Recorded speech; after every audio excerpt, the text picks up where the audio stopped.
কথা বলবো তনু, তুমিও আর আমার অপেক্ষা করো না।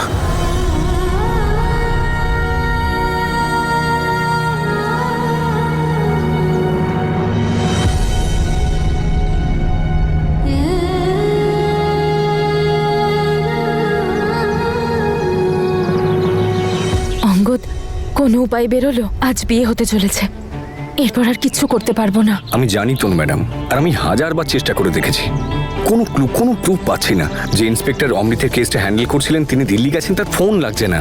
আমার উকিল সলিউশন খোঁজার চেষ্টা করছি, কিন্তু কিছু বুঝতে পারছি না তোর ম্যাডাম। I am sorry. আমি তাও আশা ছাড়তে পারছি না, যদি কিছু ঘটে যায়। উপরওয়ালা কৃপা করো প্লিজ। নমস্কার দাদা। নমস্কার দাদা, আসুন। আমি তো ভেবেছিলাম আমার ছেলেই প্রথম বরযাত্রী নিয়ে আসবে, কিন্তু আপনার হবু বৌমা তো তার আগেই তো নিজের বিয়ের নিমন্ত্রণ পাঠিয়ে দিয়েছে। আরে আসুন আসুন আসুন, আপনি ভেতরে আসুন, আসুন।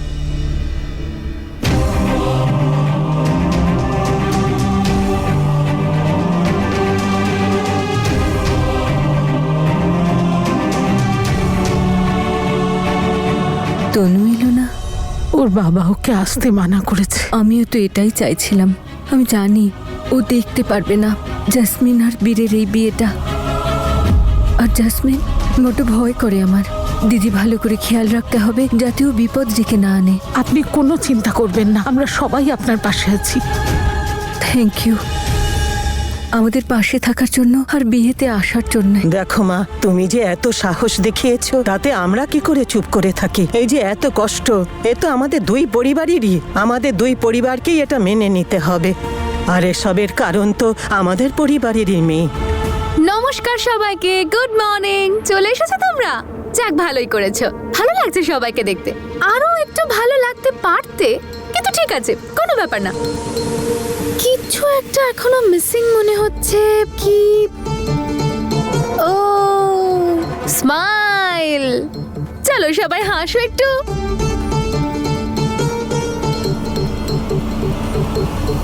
আরে স্মাইল করো।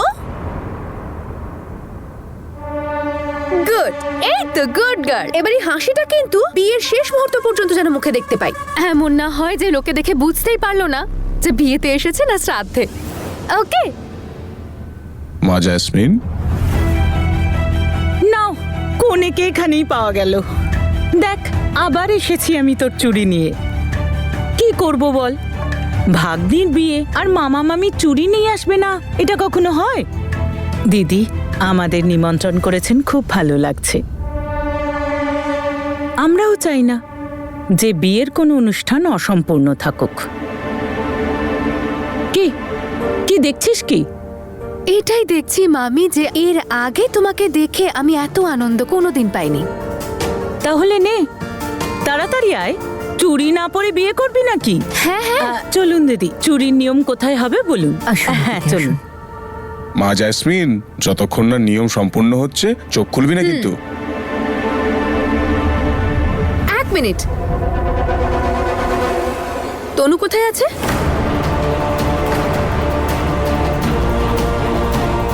ও আসছে বোধহয় না দিদি? হ্যাঁ হ্যাঁ, জাসমিন ও আসলে একটা কাজে গেছে, তাড়াতাড়ি চলে আসবে।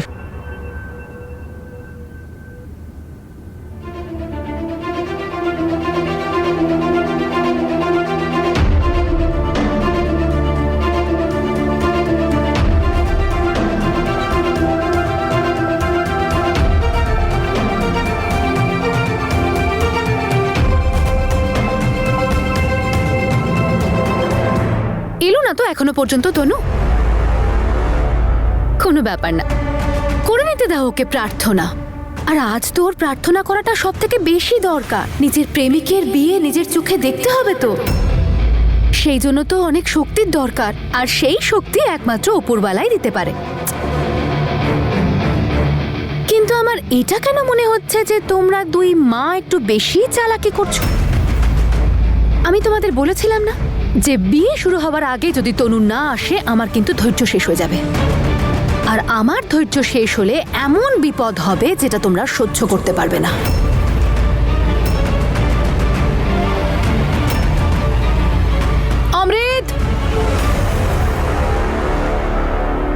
যাও গিয়ে তনুকে নিয়ে এসো। যতক্ষণ ও না আসছে আমি বিয়ের মণ্ডপে বসবো না। যাও। কাউকে কোথাও যেতে হবে না।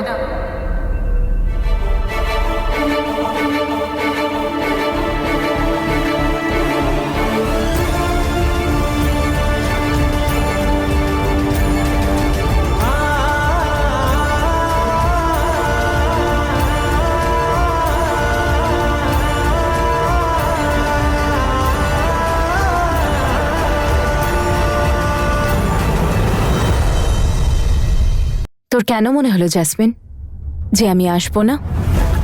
ফ্যামিলির পাশে না থাকা তোর অভ্যেস, আমার না। বিয়েতে ফুল না থাকলে সে বিয়ে কেমন? আর ঠিক সেইভাবেই তুই আমার বিয়ের ইমোশনাল ফুল, যাকে আজ আমার সব থেকে বেশি দরকার। আর যে কেউ যারা আমার বিয়েতে বাধা সৃষ্টি করার চেষ্টা করতে পারে তাদের আমি আজকে আমার চোখের সামনে দেখতে চাই। আর এই ব্যাপারে তুই আমার লিস্টে টপে আছিস, নাম্বার 1।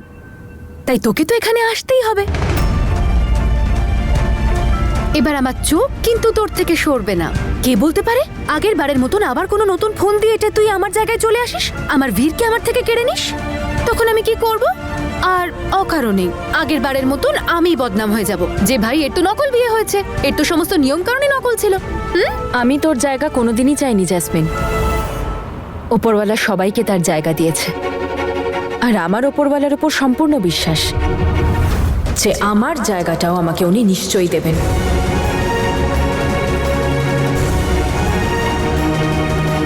জোর করে মণ্ডপে জায়গা করা যায় জ্যাসমিন, জীবনে নয়। তুই কারোর বাড়ি দখল করে নিতে পারিস, কিন্তু মন নয়। তুই নিজের জন্য কারোর মনে ঘৃণা তৈরি করতে পারিস জ্যাসমিন, কিন্তু ভালোবাসা নয়। দেখো সবাই, মাস্টারনির মনে হচ্ছে যেটা কোনো বিয়ের ফাংশন নয়, এটা আসলে কলেজের সেমিনার। এখানে এসেও লেকচার দেওয়া শুরু করে দিয়েছে। আরে দাদা। হ্যাঁ ম্যাডাম। আমাকে মাস্কিং টেপটা দিন তো একটু। দিন দিন আমায় দিন। আরে তনু, তুইও না কি যে।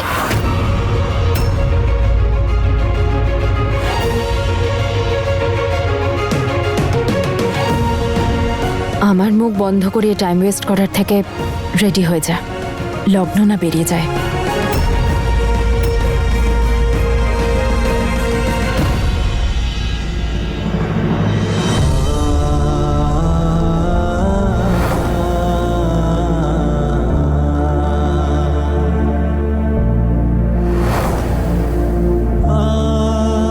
জানিস বুঝো, প্রথমবার যখন এটা পড়েছিলাম না, খুব ভালো লেগেছিল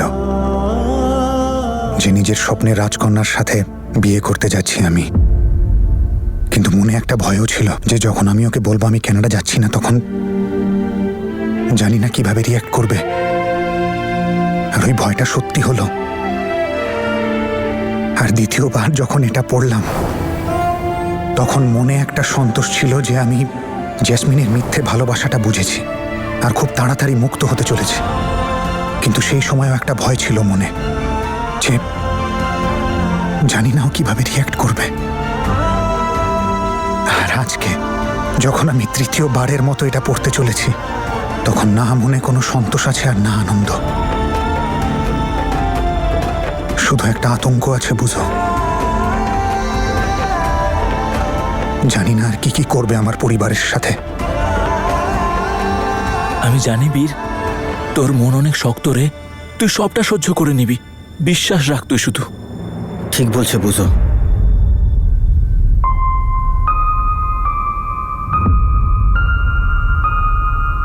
চল আমি নিচে দেখছি কি হচ্ছে।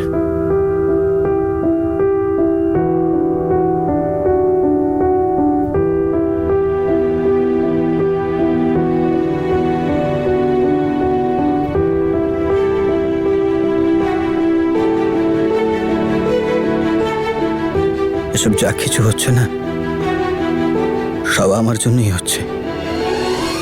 আমি কোনোদিনও নিজেকে ক্ষমা করতে পারবো না। সারা জীবন আমি এই গিল্টেই থাকবো যে আমি যাতে শাস্তি না পাই, তার জন্য তুমি নিজেকে এত বড় শাস্তি দিলে। আমি কি সব বলছিস? কি বলেছিলাম আমি? এই ব্যাপারে আর একটাও কথা হবে না বলেছিলাম না? সবাইকে সামলে রাখবি। আমরা তো আমাদের সাহসী বাবার সাহসী ছেলে ছিলাম, তাই না? তাহলে আমি এত কাপুরুষ কি করে হয়ে গেলাম? আমাকে বাঁচানোর জন্য তুমি এত বড় ত্যাগ করে দিলে, এর ঋণ আমি কি করে শোধ করবো? এই, ঋণ শোধ করতে চাস তুই? দাদার ঋণ শোধ করবি?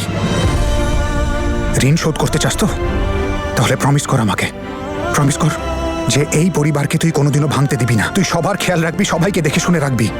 প্রমিস কর আমাকে।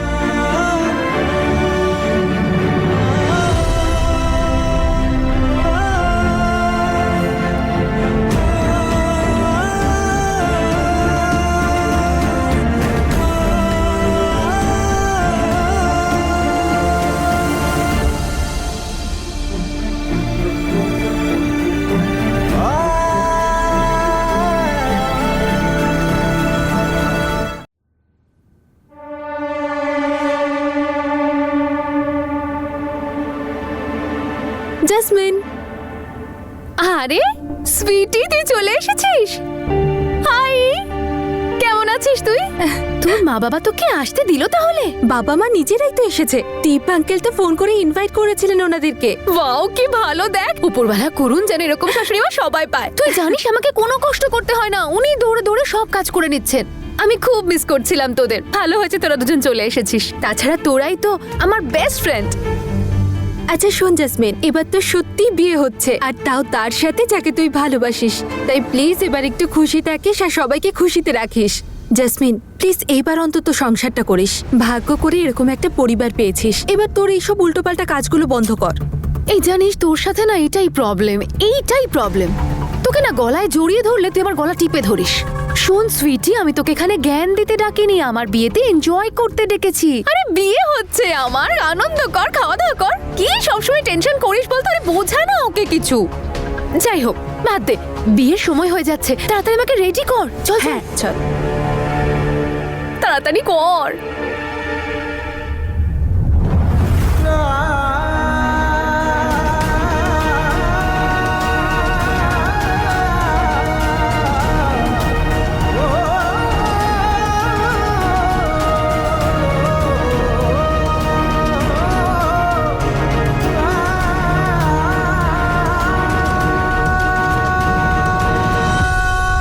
তোর মনে আছে ফির প্রথমবার যখন তুই বর্ষাজি ছিলি, আমি তোকে বুঝিয়েছিলাম যে পরিবারের সম্মান রাখবি। ওই মণ্ডপেও তুই বিয়েটা পরিবারের মুখ চেয়েই করেছিলি, তনুকে।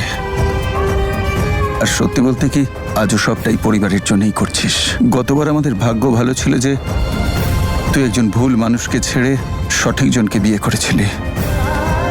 আর আজ ভাগ্যের পরিহাসে সেই ভুল মানুষটার সাথে তোর বিয়ে দেওয়ার জন্য আমরা সবাই বাধ্য হয়েছি।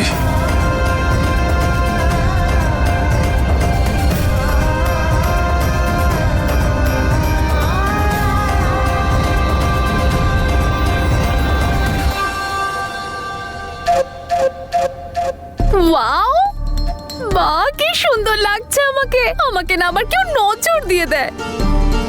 World's best and beautiful bride, তাই না? উফ বাবা, আমি তো ভীষণ এক্সাইটেড। কিন্তু জানি না এখনো আমার বরটা রেডি হয়েছে না হয়নি। যাই হোক, ও রেডি হলো বা না হলো তাতে আমার কি। আর এমনিতেও আজকের বর হলাম আমি, আর বউ ও।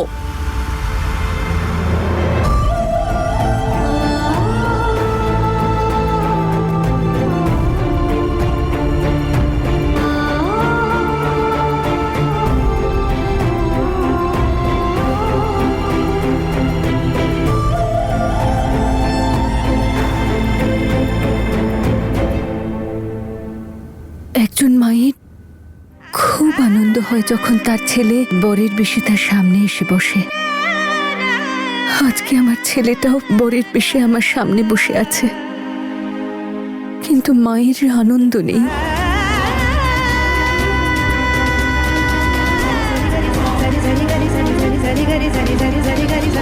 উপরওয়ালা যেন কারোর সাথে এরকম না করেন। ছেলেটা বিয়ে করছে না তো, যেন নিজের জীবনটাই শেষ করে দিচ্ছে। এই হলো প্রমাণ। আমার খুব ভয় করছে বাবা, আমার ফাঁসি হয়ে যাবে। আজকে যদি তুই বাড়ি থেকে যাস তাহলে আমার শেষ যাত্রা যাবি তুই?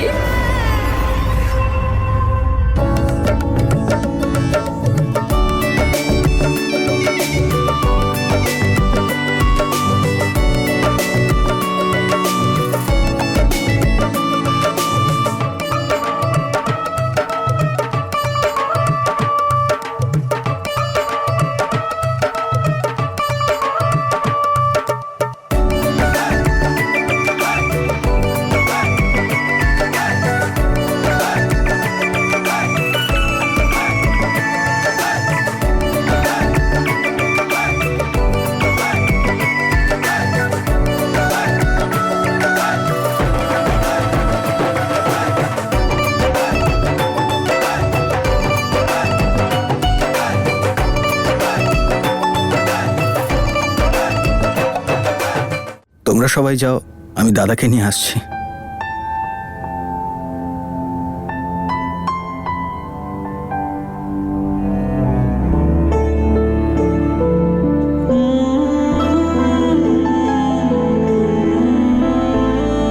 দাদা, তুমি খুব ক্লান্ত মনে হয়, আমি তোমার জন্য জুস নিয়ে আসছি।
মন থেকে বলছি তনু, প্লিজ ক্ষমা করে দাও।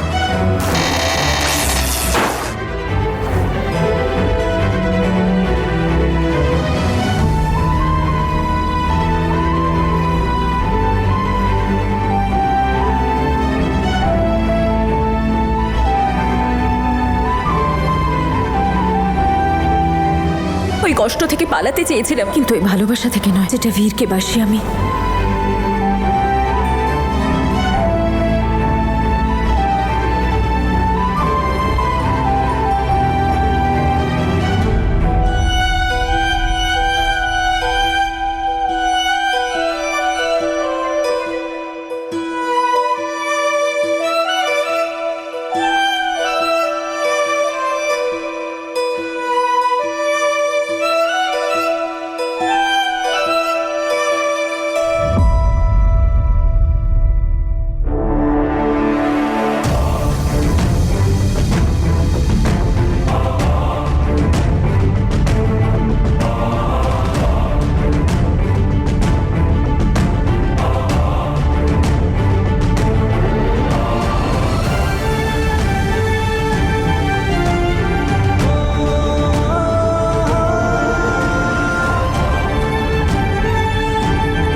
কাল থেকে আমি জেসমিনের হয়ে যাব, তাই আজকের পর আর দেখা হবে না।